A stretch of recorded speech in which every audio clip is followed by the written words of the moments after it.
To begin this meeting this morning, I'd like to provide this opening statement, and I know Co-Chair Weinberg has one as well. This interim report marks a key step in this investigation into an abuse of power and threat to public safety. The legislature has done all it could at this point to find answers to how this abuse happened and stands ready to continue its work when more witnesses and information become available. But it should be noted that this process is a shining example of how American democracy and checks and balances are supposed to work. If not for this work that started in the General Assembly, the public would never have become fully aware of this threat to public safety. And for all we know, the abusive behavior that has been represented by this action would have continued. This process and the facts it brought to light for the benefit of all residents of New Jersey may well serve as a great example, perhaps the greatest example of legislative oversight in our state's history. But at this juncture, many critical questions remain unanswered. Several key witnesses have declined to cooperate in the committee's work or were otherwise unavailable to provide testimony and other evidence.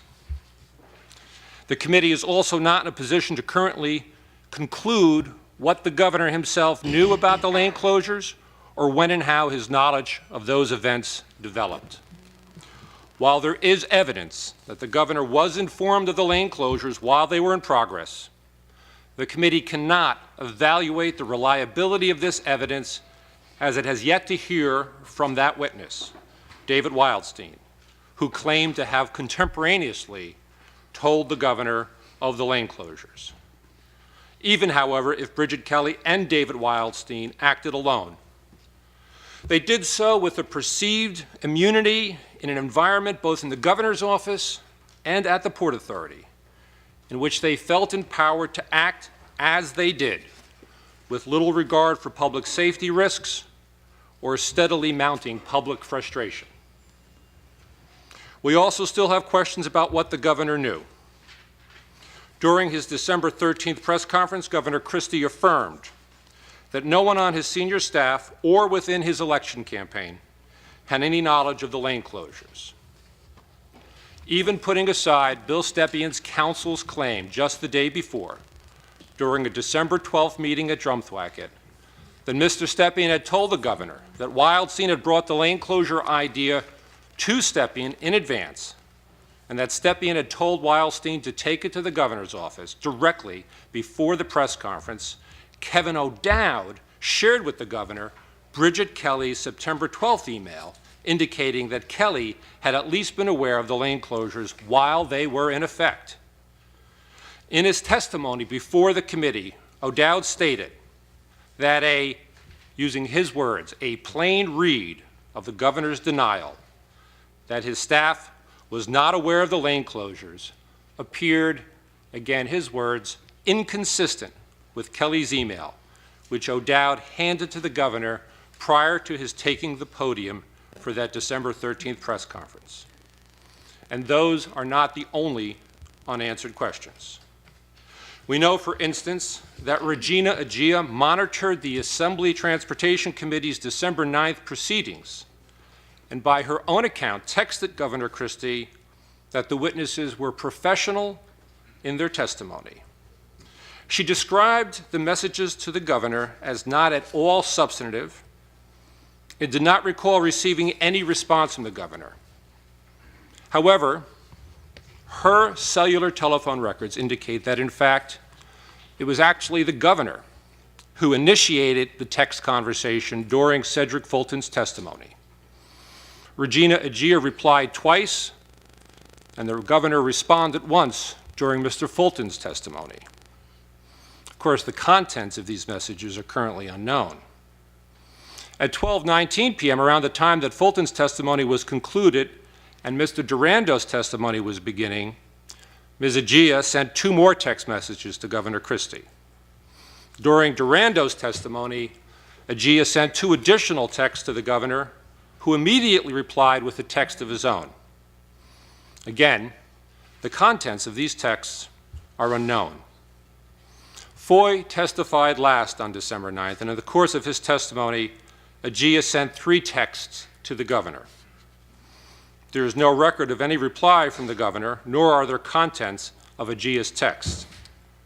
Subsequently, however, we know that Agia deleted the texts in question and testified that it was her normal practice to delete texts when she no longer needed to refer to them. This is taking place even as the committee is inquiring about the very topic that her texts covered. As these texts are responsive to the subpoenas issued, special counsel to the committee asked the governor's office to produce copies of these texts that may have existed on the governor's mobile device. In response, counsel for the governor's office indicated that it had been unable to locate any such texts on either the governor or Agia's mobile telephones. Given Agia's testimony in the AT&T records, there is little doubt that the texts were composed and transmitted. The governor's office inability to provide their contents indicates that both Agia and the governor deleted these messages at some point in time. What's troubling is they both deleted the messages and they are unavailable to this committee. What is clear is that the governor's office, despite everything else, responded very slowly and passively to mounting indications that serious harm had been inflicted on thousands of New Jersey motorists for political rather than legitimate policy reasons.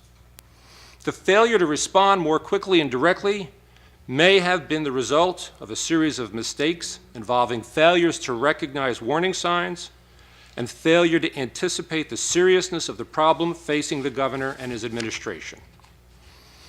We also now know that the governor's office staff, on occasion, blurred the lines between their official governmental roles and their campaign objectives.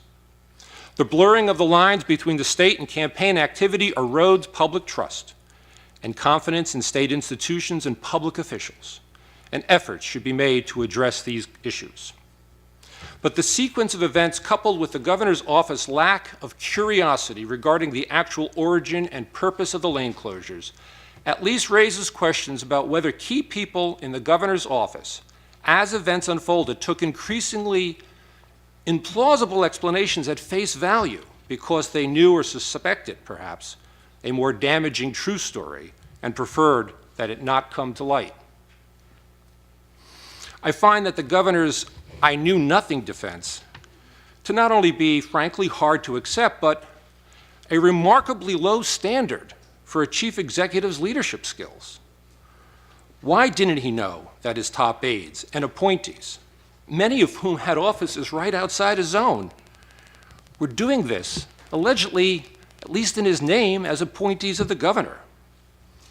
When did pleading ignorance become an acceptable alternative to taking responsibility? It is important to note that additional evidence could shed light on these open questions and may become available to the committee in the future. The committee will stand ready at that time to pick up its work, should that happen.